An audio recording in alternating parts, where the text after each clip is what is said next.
Our psalm reading this morning is 119, verses 1 through 8 from the New Revised Standard Version. Happy are those whose way is blameless, who walk in the law of the Lord. Happy are those who keep his decrees, who seek him with their whole heart, who also do no wrong, but walk in his ways. You have commanded your precepts to be kept diligently. Oh, that my ways may be steadfast in keeping your statutes. Then I shall not be put to shame, having my eyes fixed on all your commandments.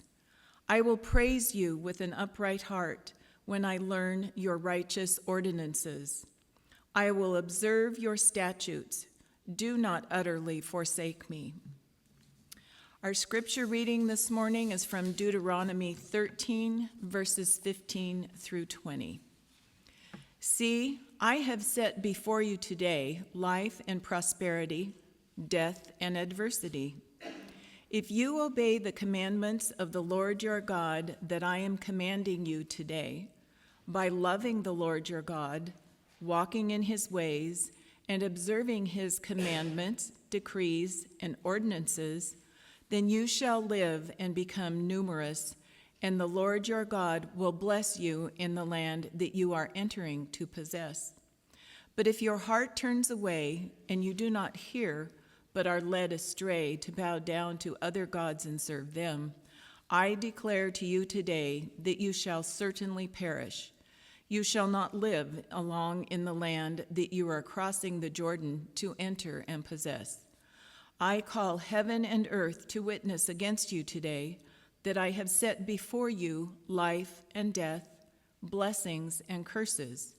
Choose life, that you and your descendants may live, loving the Lord your God, obeying him and holding fast to him, for that means life to you and length of days, so that you may live in the land that the Lord swore to give to your ancestors, to Abraham, to Isaac, and to Jacob. May God add his blessing to the reading of this word.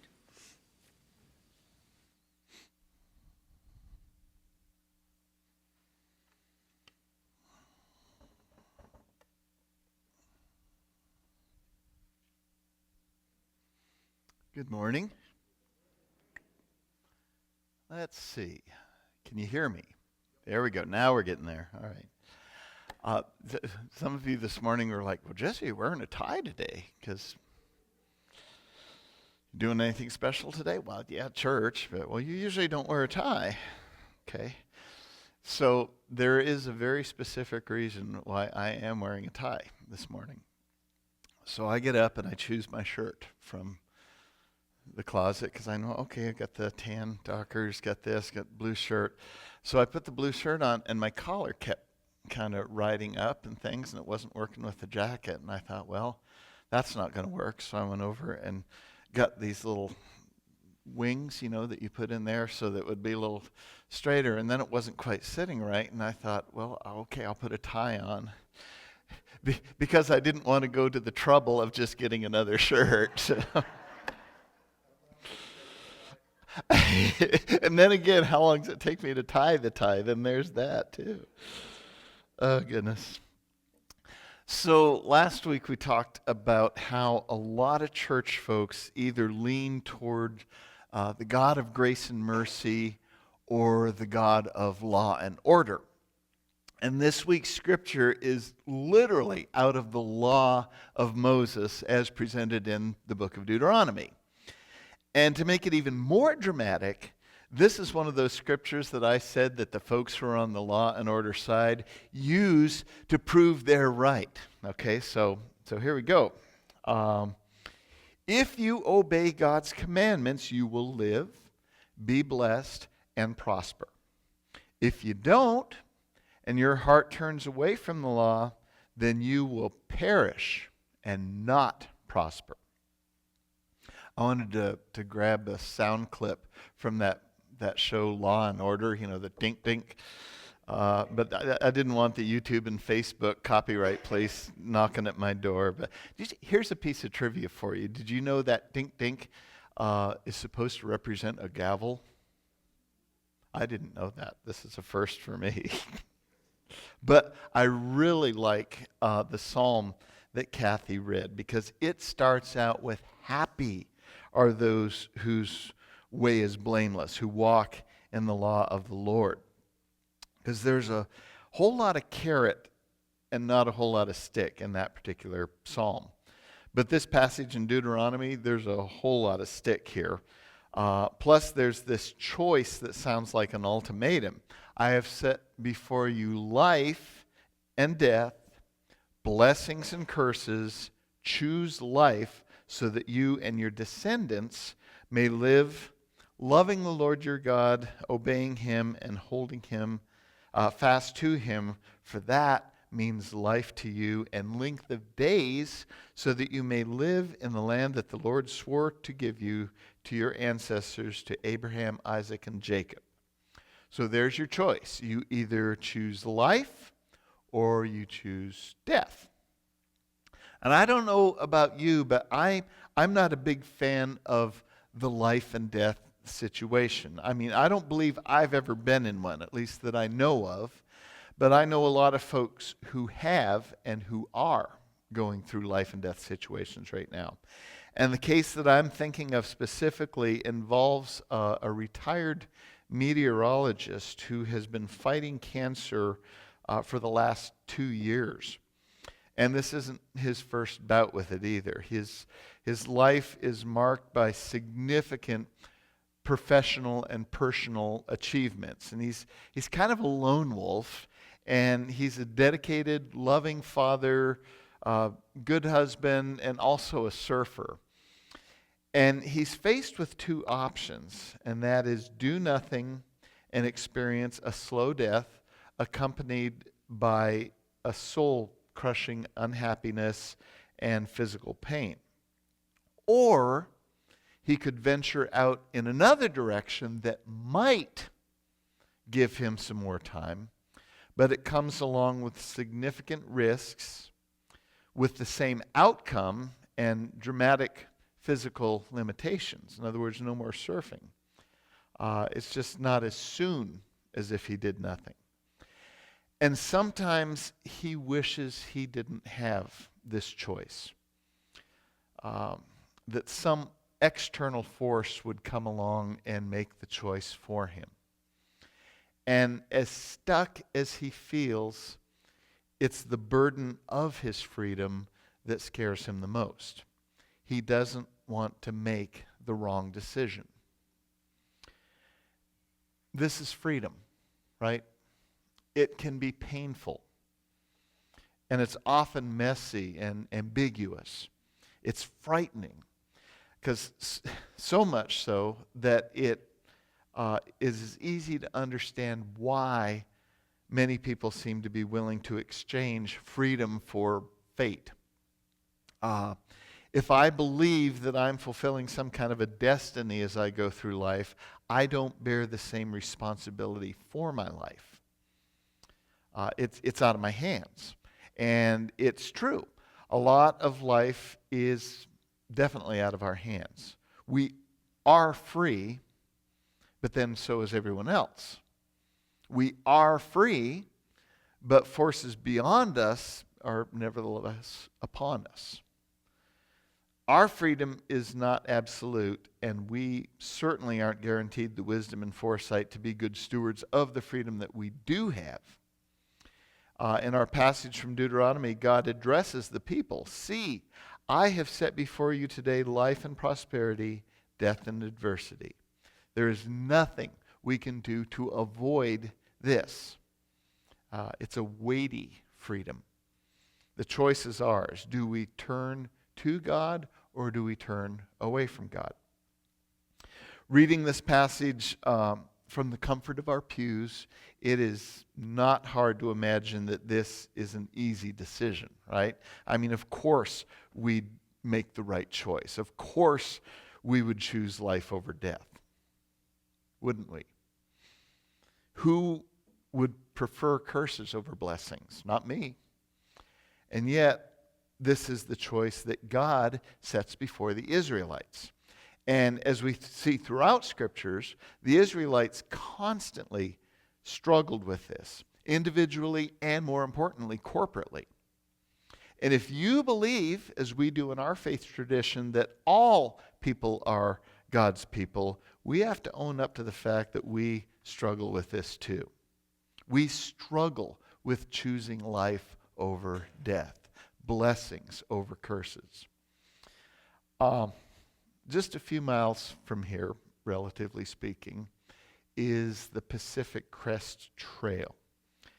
And it's a trail that stretches all the way from Mexico up to Canada.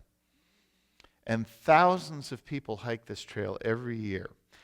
It feels permanent. It feels like it's always been there, right? The brush is cleared. The direction is obvious. There it is. But it hasn't been there. It hasn't been there the whole time. Before it was the trail, it was just a series of decisions.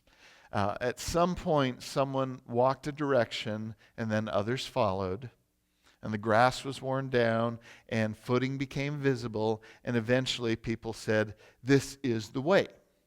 And so over decades, pieces were connected and cleared and marked and maintained, and what started as a path is now the path. And once it's there, it's easy to stay on. The direction's obvious. You don't have to think much. You just put one foot where the last person put theirs, and that's how paths work, and it's how lives work. No one just pops awake in the morning and says, "Gee, I think I'm going to build a road to destruction today."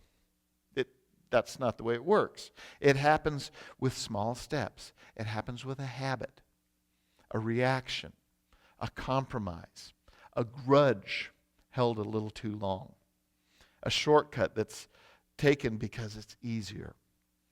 You walk it once, then you walk it twice, then you walk it 10 times, and eventually the ground gets packed down, and what started out as a choice now feels like destiny. And we say things like, "Well, it's just who I am," or "It's just how things are," or "It's the only way," or worst of all, "It's too late for me to go back." But it's not the only way. It's just the one that's worn down. So when Moses stands before the people and says, "Choose life," he's not talking about one dramatic decision. He's talking about direction, because every choice is a footstep. And every repeated footstep becomes a trail. And every trail leads somewhere. And the path towards resentment grows wide. The path towards generosity can be wide. It's just that the path towards resentment and indifference or whatever becomes easy.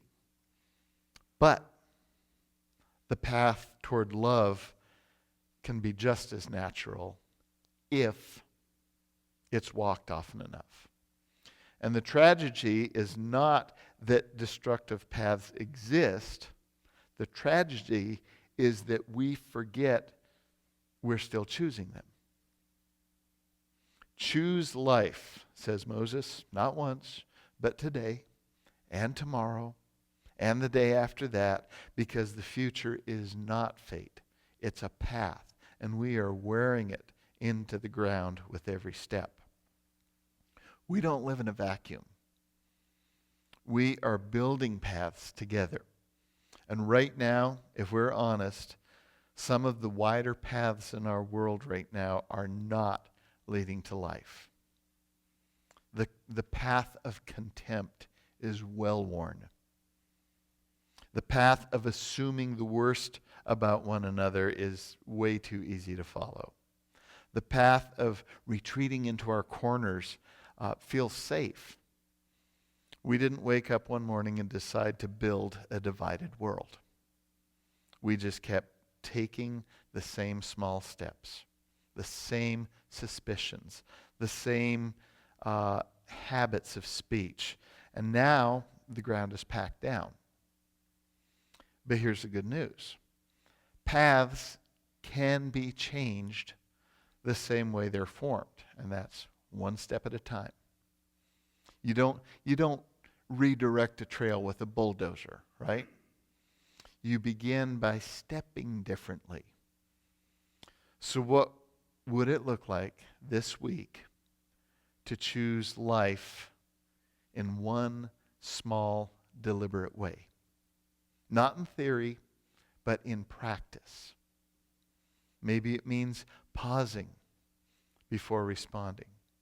Maybe it means asking one more question instead of making one more assumption. Maybe it means praying for somebody that you disagree with. Not that they would change, but that you would love them because it's the right thing to do. It's what God calls us to do. Maybe it means refusing to share something that fuels outreach. Or excuse me, not outreach, outrage. There goes social media, right? Maybe it means initiating one honest, genuine conversation. See? Small steps. Because every time you step in the direction of love, that grass bends, that ground gets packed down. Every time we choose generosity over fear, things change. The path starts forming. Every time you choose curiosity over contempt, there's that new path. Choose life, says Moses, not abstractly, not relationally, practically, today. And if enough of us take even one step, this community will begin to wear a different trail. And that trail will lead somewhere. It will lead to life.